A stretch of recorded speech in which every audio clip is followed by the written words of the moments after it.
सुंदर। ऋग्वेद को आपने इतनी सुंदर तरीके से हमारे दर्शकों को बताया, और इसी तरह से यजुर्वेद में किन किन मार्गों की चर्चा हुई है वो भी हम आपके मुख से जानना चाहते हैं। बहुत बढ़िया प्रश्न है आपका, पुनश्च धन्यवाद। श्रोताओं के लिए आप बड़ी मेहनत करती हैं। अब देखिए, यजुर्वेद की सबसे परिभाषा पहले बनाते हैं। यजु जो शब्द है, यज यज्ञ परक धातु से बनता है। इज्यते अनेन इति यजु, यानी जिन मंत्रों के द्वारा यज्ञ याग आदि किया जाता है, तो उन मंत्रों का संग्रहात्मक जो ग्रंथ है वो यजुर्वेद है। जैसे हवन करते हैं, हाँ, हवन में सारे यजुर्वेद से मंत्र उठाए गए हैं। तो अच्छा, इस तरह एक सामान्य सी परिभाषा, लेकिन जैसे हमने ऋग्वेद की परिभाषा की, बहुत सुंदर और आसान शब्दों में आप दर्शकों को बता रहे हैं, इसके लिए हम बहुत आभारी रहेंगे आपके। तो मैंने अभी कहा कि जैसे ऋग्वेद में हमने परिभाषाएं की थी कि ये केवल स्तुति का वेद है, लेकिन यहाँ विज्ञान भी है और सामाजिक चर्चा भी है। तो इस तरह हर वेद में जीवन के हर अंग की चर्चा है, कहना चाहिए। वेद अपने हर एक वेद अपने में पूर्णांग है, सभी विषयों को लिया हुआ होता है। तो अब अगर चर्चा करते हैं यजुर्वेद की, तो अनियताक्षर वसानु यजु एक दूसरी परिभाषा है। इसमें अक्षरों की नियत गिनती नहीं है, यानी छंद अगर आप लिखेंगे, दोहा लिखें, स्वर आठा लिखें, तो उसमें अक्षरों की गिनती के हिसाब से छंद लिखना होता है। लेकिन यहाँ कोई गिनती नहीं है छंद। अनियत अक्षर यानी लंबा, अगर भावावेश में ऋषि आविष्ट है तो लंबे लंबे मंत्र ऋषियों के द्वारा देखे जाते हैं। पूरी एक लाइन का एक शब्द भी देखने को मिलता है। से यजु शब्द एक तीसरी परिभाषा है, यानी गद्य और पद्य के बाद जो बच गया वो सब यजुर्वेद है। और क्या बचा, गद्य पद्य को मिला दे, यानी ये एक चंपू टाइप के जैसे काव्य होते हैं, गद्य और पद्यों का सम्मिश्रण हो जाने पर तो इस तरह एक मिश्रित ग्रंथ है, और ये व्यापक ग्रंथ है। इसमें इतना महत्व है, अभी कुछ महत्वों की चर्चा करेंगे, और निश्चित रूप से इन ग्रंथों का हमें अध्ययन करना चाहिए। ऋषियों की बड़ी देन है हमारे लिए। देखिए, इसमें प्राण तत्व की चर्चा है। आप जानते हैं प्राण, अपान, उदान, व्यान, समान आदि दार्शनिक ग्रंथों में चर्चा होती है। यानी हम जो ऑक्सीजन लेते हैं वो अंदर जाते ही इस तरह रिएक्शन करता है कि 5 तरह के जो बड़े ऑर्गन्स हैं उसको फंक्शन करने लगता है। और उनकी चर्चा सबसे पहले हमें प्राप्त हो जाती है ऋग्वेद में, और इसके बाद में यजुर्वेद में प्राप्त होती है। देखिए, प्राणम च में, अपानम च में, व्यानम च में, कहते हैं ईश्वर तुम ही प्राण हो, तुम ही अपान हो, तुम ही व्यान हो। यानी वेदों से हमें सारे विचार मिलते हैं।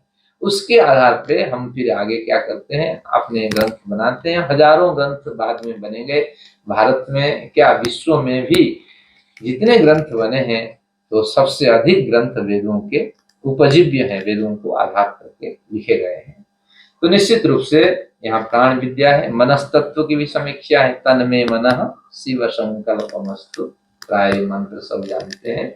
जो मेरा मन अशांत है, इधर उधर भागता है, ईश्वर ये कल्याणकारी मार्ग में भागे, कल्याणकारी मार्ग इस तरह हम निरंतर प्रार्थना करते हैं। हमारे मन में ऐसा विचार आए जो हम आपके बताए हुए मार्ग पर चल पाए। श्रोताओं के लिए बढ़िया संदेश आपके द्वारा। निश्चित रूप से आप वेद की ओर लौटे। अब फिर इस वेद में क्या बढ़िया चर्चा है, क्षमा याचना चर्चा है। क्षमा याचना क्या है, देखिए मंत्र में, यन्मे छिद्रम चक्षुषो हृदयस्य मनसो व्यातितन्नम। हम जानते हैं अच्छा काम करेंगे, लेकिन कहीं कहीं छेद बना हुआ है, छिद्र बना हुआ है। कहाँ है, हृदयस्य, हृदय में। हम चाहते हैं किसी के बारे में बुरा ना सोचें, लेकिन सोच लेते हैं। तो ईश्वर से प्रार्थना की गई, जन्मे छिद्रम हृदयस्य, हृदय में जो छेद होने के कारण जो गलत भावनाएं गई है, हे ईश्वर उसे क्षमा करो। मनसो बाधित, मन में जो भावनाएं हैं। चक्षुषा, हम चाहते हैं गलत दृष्टि नहीं रखेंगे। शास्त्र में, योग दर्शन में आता है काष्ठ मौन। काष्ठ मौन का मतलब है साधक इतनी उत्कृष्ट स्थिति पे पहुंचता है, जैसे लकड़ी पड़ा रहता है, तो उस तरह उसकी स्थिति हो जाती है। वो किसी को देखता भी नहीं है, किसी की प्रतिक्रिया का जवाब देता भी नहीं है, और न कहीं मुख से कुछ बोलता है, निश्चेष्ट हो करके वो अपने कार्य में लगा रहता है। तो निश्चित रूप से यहाँ इसी तरह कहा गया, हम चाहते थे सुंदर दृश्य देखें, कुदृश्य की ओर ध्यान नहीं देंगे, लेकिन चक्षु में कहीं छिद्र हो गया, तो उसके हाँ, कारण जो गलत प्रवृत्तियां मन में उभर रही हैं, हे ईश्वर उसके लिए आप हमें हमें क्षमा। क्षमा कीजिए। क्या बढ़िया आगे कहा, सन्नो भवतु भुवनस्य यस्पति, ये संपूर्ण भुवन के आप दर्शक हैं, तो ये छोटा सा कार्य नहीं कर पाएंगे। मेरे हृदय, मन और चक्षु की जो गलत प्रवृत्तियां, उन पे आप अंकुश नहीं लगा पाएंगे।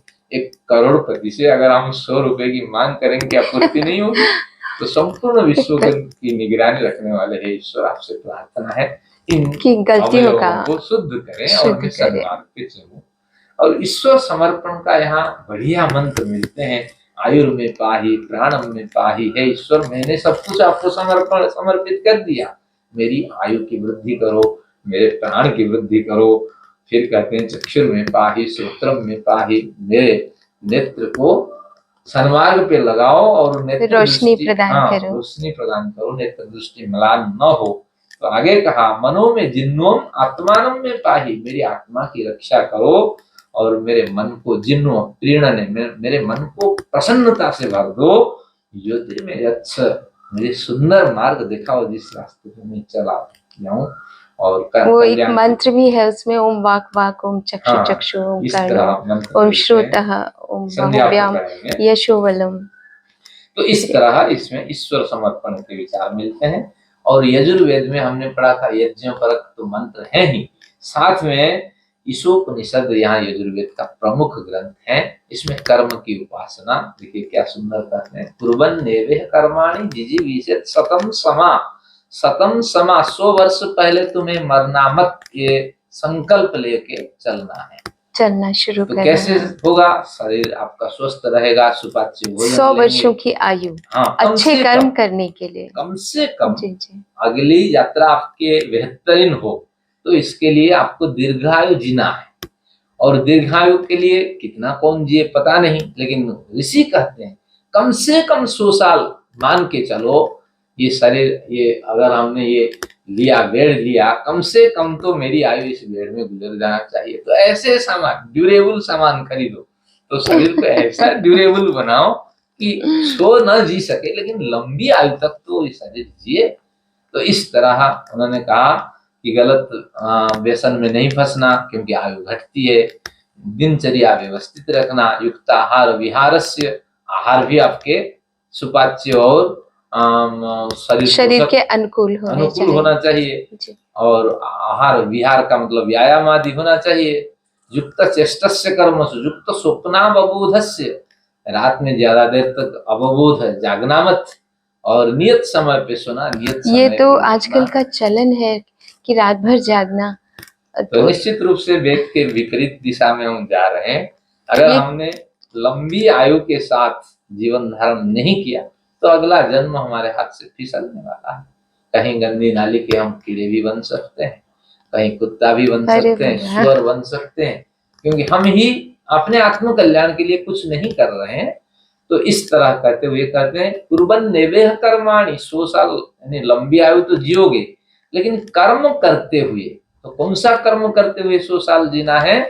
उन्होंने कहा निष्काम कर्म करते हुए, यानी समाज के लिए कुछ करके जाओ। सब तो आप अपने सफलता के लिए, अपने विकास के लिए करते जा रहे हो, लेकिन ईश्वर का हाथ बंधा हुआ है, तो कर्म के हिसाब से मतलब वेदों में ये चर्चा भी है कि अपने परिवार को देखने के साथ जो हमारा ये समाज है, ये संसार है, ये भी एक परिवार है।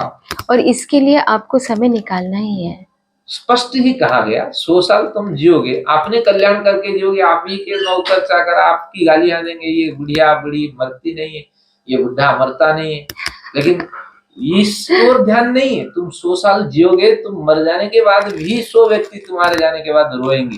तो कैसा जीवन होना चाहिए ना? परोपकारनिष्ठ जीवन होना चाहिए, निष्काम जीवन होना चाहिए। तो निष्काम कर्म करते हुए 100 साल, 100 से अधिक साल जीने की तुम इच्छा करो। इस तरह ये यजुर्वेद की देन है। यहाँ विद्या अविद्या बंध मोक्ष की भी चर्चा है, यानी किन किन कार्यों को हमें करना है, किन किन कार्यों को न करना, पहले वो जानना चाहिए। विद्या जानना चाहिए। अगर जानोगे नहीं कि ये बिजली के तार में हाथ लगाते ही ये झटका मारता है, अगर जानोगे नहीं, सुनोगे नहीं, पहले सुनो जानो, इसके बाद एक्सपेरिमेंट करके देखो।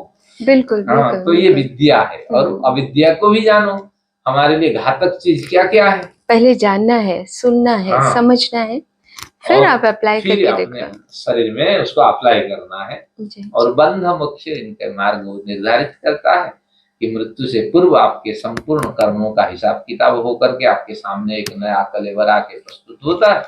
फिर उस कलेवर के हिसाब से आपकी यात्राएं शुरू होती है। ईश्वर की एक स्पष्ट प्रेरणा आती है और वो आपको उठा करके लेकर के उस शरीर में डाल देता है। तो ये बंध और मोक्ष, आपका अगर बढ़िया कर्म होगा तो उस हिसाब से आपकी अगली यात्रा व्यवस्थित होगी। अगर गलत कर्म होगा तो गलत योनियों में, गलत जन्मों में की यात्रा होगी।